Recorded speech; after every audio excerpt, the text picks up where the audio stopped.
高い壁はぶつかってぶっ壊して前に進んでけばいいさ。強靭な向かい風は背中で受け止めて追い風にすればいいさ。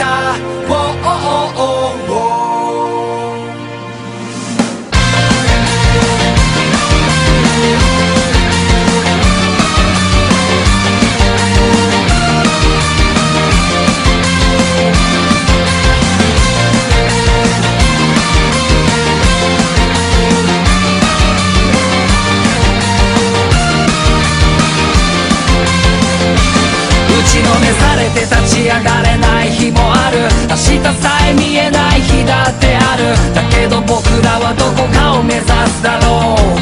刻む夢の足跡でも不安だってなんだって置いといてほら。判断は簡単さ単純に空のように果てなく澄んだ想いをいつまでも忘れないように。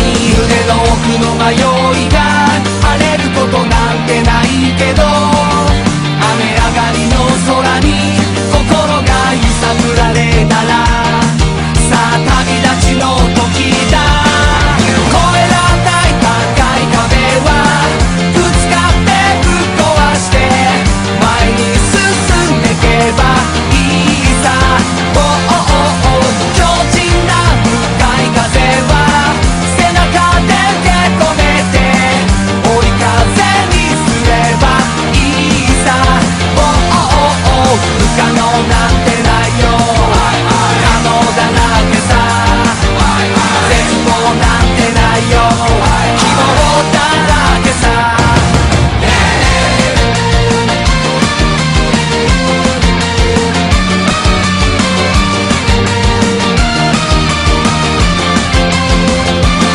不平不満を言う前にまず一本へこむ前にとりあえず一本ほら気づいたらもう2歩目片足でも明日に放り込め。そうさ笑ったって泣いたっていいお前が生きてんのが素晴らしい。傷だらけの心の中で眠ってる何かを呼び覚ませ。決して強くはないけどかといって弱くもないよ。